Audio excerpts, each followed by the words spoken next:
Let me turn to Fed independence. You've reiterated that you intend to stay in office until the end of your term, and that certainly reassured many in financial markets.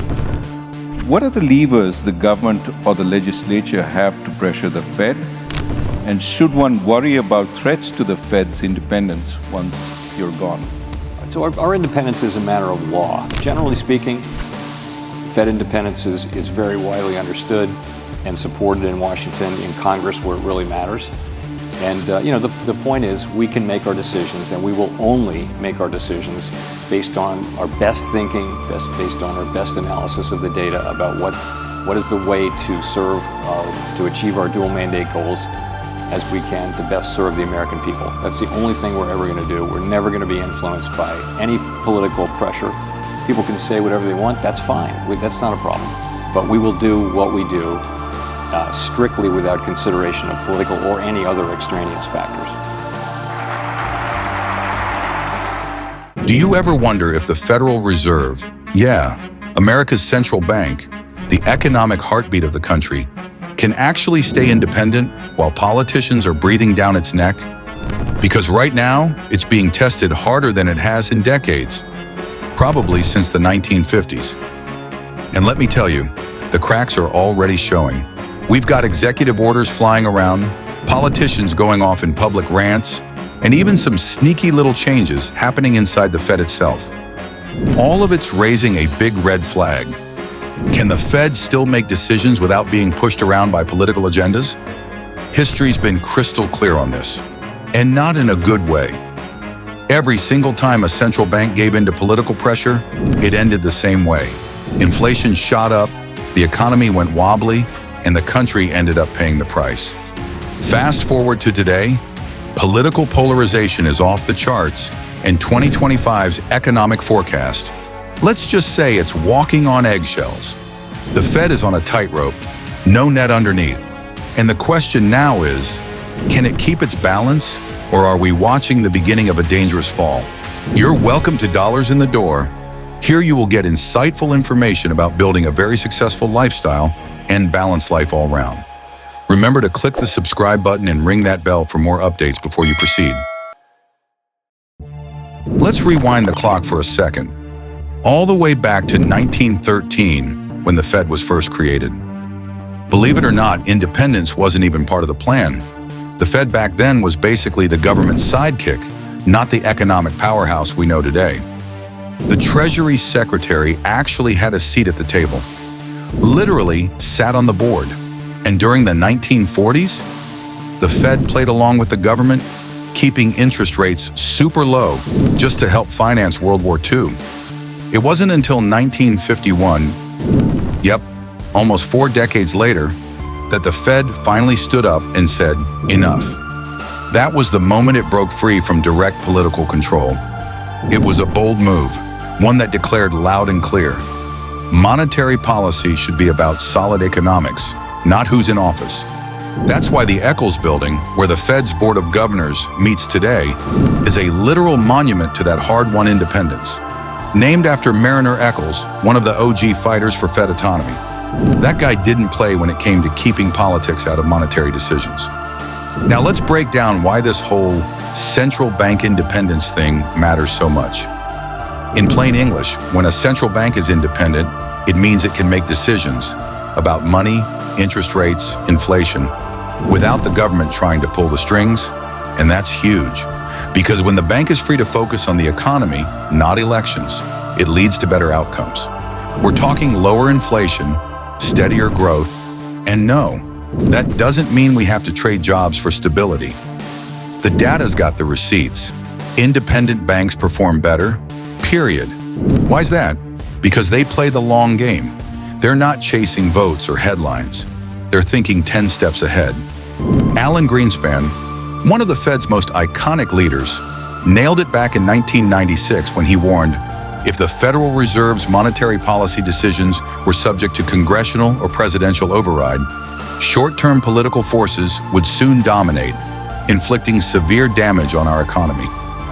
And that's exactly why central banks around the world have tried to copy the Fed's model, independent, focused, and built for the long haul. Let's pull back the curtain and look at the safeguards baked into the system, because without them, the Fed's independence would be more of a myth than a reality. Let's get one thing straight. The Fed wasn't built to be a sitting duck. From day one, its creators knew it needed serious protection, so they wrapped it up in layers of institutional armor. Check this out. Members of the Board of Governors, they serve 14-year terms. That's not random, that's intentional.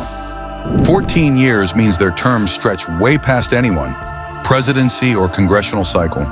It's designed to outlast the political drama. And the chair and vice chair, they get 4-year renewable terms. That's just enough stability to ride through different administrations without losing momentum. And then there's the money.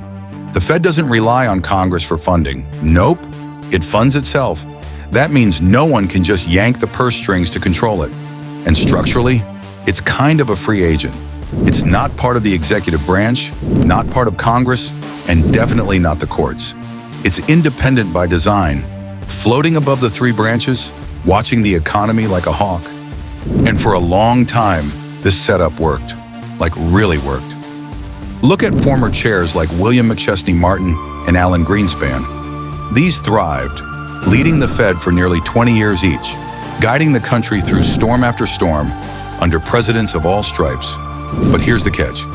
Even the best armor can crack if you hammer it hard enough. And it's getting hammered right now. Let's talk about the rising political pressures. Presidents have always had opinions about the Fed. That's nothing new. But January 2025 was when the heat got cranked up. At Davos, President Trump didn't hold back. He straight up said he'd demand that interest rates drop immediately, and likewise, they should be dropping all over the world. Then came February, and with it, executive orders. Orders that asserted broad presidential oversight over independent agencies. Yep, including parts of the Fed's bank regulatory powers. Now, technically, monetary policy was left alone.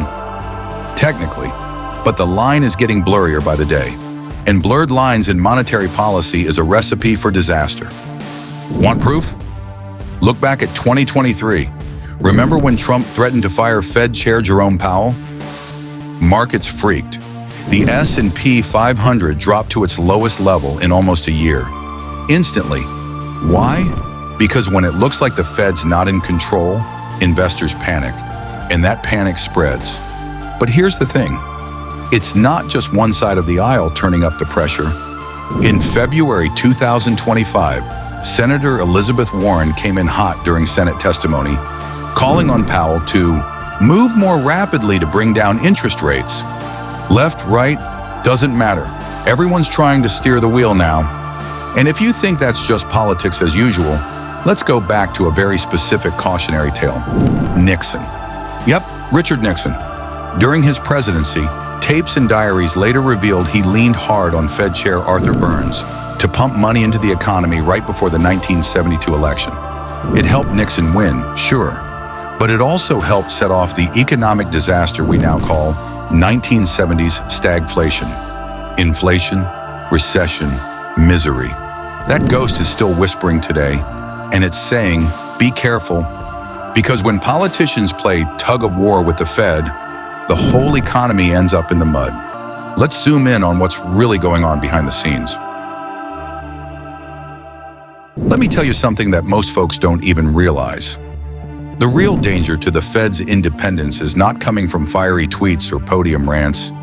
It's creeping in from inside the institution itself. There have been structural changes, quiet ones, that have given politics a longer lever to pull. Take the shift to a floor system back in 2020. Sounds boring, right? It was a technical adjustment in how the Fed handles interest rates. That change reduced the decision-making circle to just the Board of Governors. This automatically translates to more control by presidential appointees equals more room for political influence to seep in through the cracks.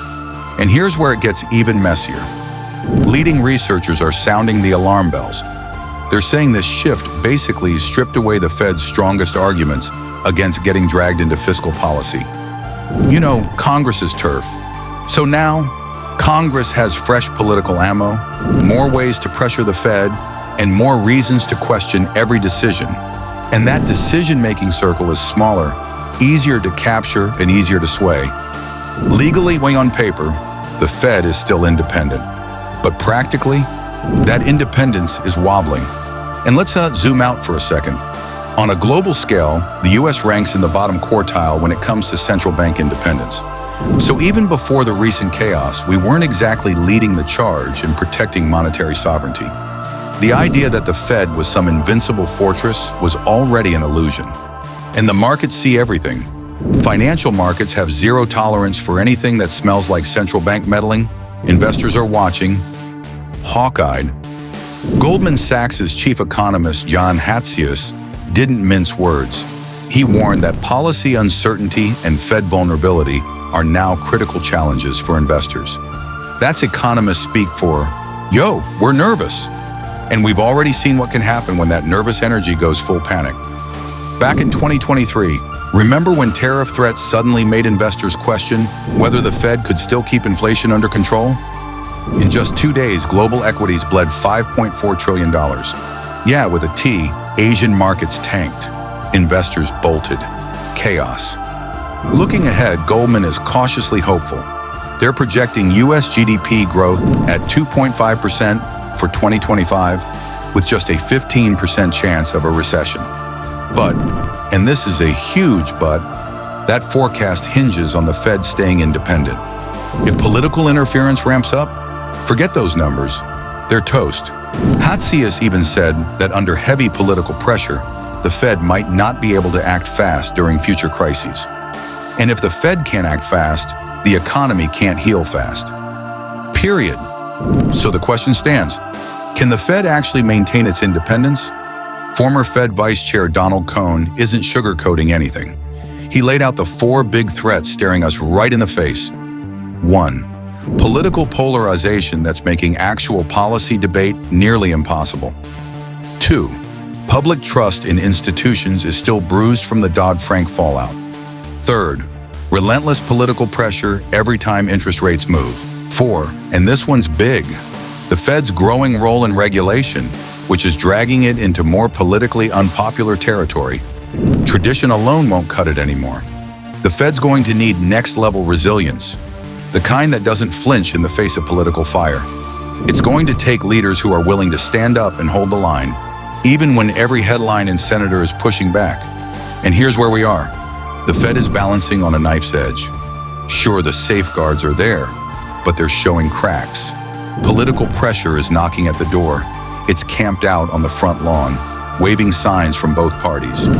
And history, history is screaming at us. Chair Powell's next moves will not only shape interest rates, they might determine whether the US economy holds steady or tumbles into another crisis. The fight for the Fed's independence isn't some abstract policy debate. It's happening right now, and the outcome could shape global finance for decades to come. So what do you think? Can the Fed hold its ground against mounting political pressures, or are we headed for an era of compromised economic policy? If this issue matters to you, share this video with others and join the conversation. You can also subscribe to our newsletter on our website at dollarsinthedoor.com to get more updates from us, and follow us on Instagram, Facebook, TikTok, LinkedIn, X, and Blue Sky at Dollars in the Door.